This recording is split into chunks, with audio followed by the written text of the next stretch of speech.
எல்லாருக்கும் வணக்கம். நான் Hema Subramanian. Welcome to home cooking Tamil. இன்னைக்கு நீங்கள் பார்க்க போகிற ரெசிபி நிறைய வியூவர்ஸ் ரெக்வெஸ்ட் பண்ணியிருந்தீங்க. இது வாங்கி பாத். ஸோ இந்த டிஷ்ஷில் நம்ம ஸ்பெஷலாக இந்த மசாலாவை அரைச்சி இதை செய்ய போகிறோம். ஸோ வாங்க இந்த வெரைட்டி ரைஸ் எப்படி செய்யறதுன்னு பார்க்கலாம். முதல்ல வாங்கி பாத் மசாலா தூள் அரைக்க போகிறேன். இதுக்கு சில பொருட்களை ட்ரை ரோஸ்ட் பண்ணணும். பேனில் 2 டேபிள் ஸ்பூன் கடலைப்பருப்பு, 1 டேபிள் ஸ்பூன் உளுத்தம் பருப்பு போட்டு 2 நிமிஷம் ரோஸ்ட் பண்ணுங்க. 2 டேபிள் ஸ்பூன் முழு தனியா, 1 டீஸ்பூன் சீரகம், 1 டீஸ்பூன் முழு மிளகு, சின்ன துண்டு பட்டை, 4 கிராம்பு, 2 ஏலக்காய், 8 காஞ்ச மிளகாய் போட்டு கிண்டுங்க. அடுத்து 2 சின்ன துண்டு புளி போட்டு மீடியம் லோ ஃப்ளேம்ல 5 நிமிஷம் ரோஸ்ட் பண்ணுங்க.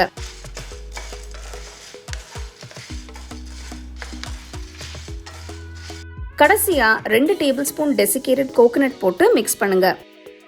நீங்க டெசிகேட்டட் கோகனட்டுக்கு பதிலாக ஃப்ரெஷ் தேங்காய் துருவலும் பயன்படுத்தலாம். தேங்காய் நல்லா டோஸ்ட் ஆகிற வரைக்கும் வறுக்கணும். மசாலா எல்லாம் நல்லா ஃப்ரை ஆயிடுச்சு. அடுப்பை ஆஃப் பண்ணிட்டு ஆற விடுங்க. மசாலா கம்ப்ளீட்டாக ஆறினதும் மிக்சர் ஜாரில் போட்டு கூட 1/2 டீஸ்பூன் பெருங்காயம், 1 டீஸ்பூன் வெல்லம் போட்டு பொடியாக அரைங்க. வெல்லம் ஆப்ஷனல், விருப்பப்பட்டா போட்டுக்கலாம்.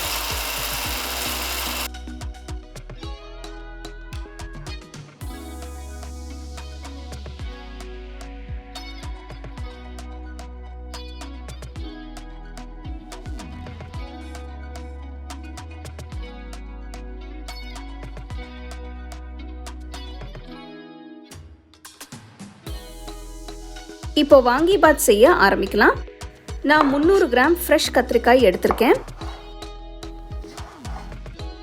இதை மீடியம் சைஸ் பீசஸாக கட் பண்ணி உடனே தண்ணியில் போட்டு வைங்க. அப்போதான் கலர் மாறாமல் இருக்கும். அடுத்து பேனில் 1.5 டேபிள் ஸ்பூன் எண்ணெயை ஊற்றி 1 டீஸ்பூன் கடலைப்பருப்பு, 1 டீஸ்பூன் உளுத்தம்பருப்பு, 1/2 டீஸ்பூன் கடுகு போடுங்க. கடுகு வெடிக்க ஆரம்பிச்சதும் இதுல வேர்க்கடலை போட்டு கிண்டுங்க.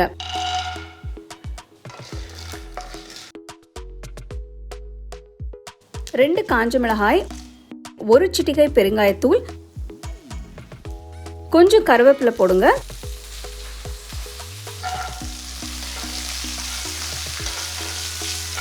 வேர்க்கடலை ஃப்ரை ஆனதும் நறுக்கி வச்ச கத்திரிக்காயை போடுங்க.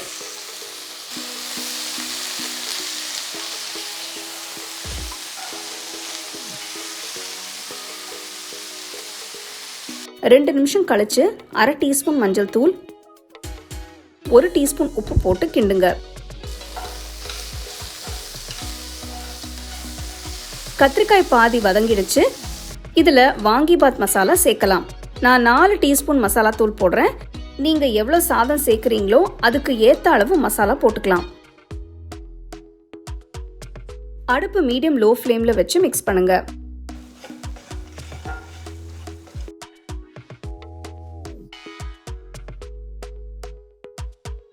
காய் வேகிறதுக்காக நான் 1/2 கப் தண்ணி ஊத்துறேன்.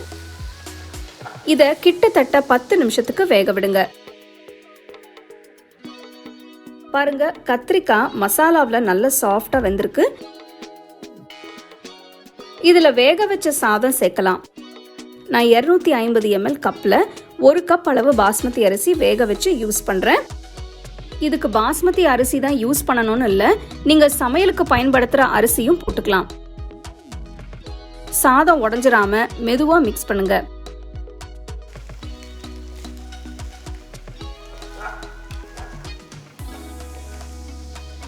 வாங்கி பாத் இப்போ ரெடி. இந்த ஸ்டேஜ்ல உப்பு செக் பண்ணி பாருங்க. நான் 1 டீஸ்பூன் அளவு உப்பு சேர்க்கிறேன். கடைசியா 1 டீஸ்பூன் நெய் ஊத்தி மிக்ஸ் பண்ணுங்க. சுவையான வாங்கி பாத் இப்போ ரெடி. சூடா சாப்பிடுங்க.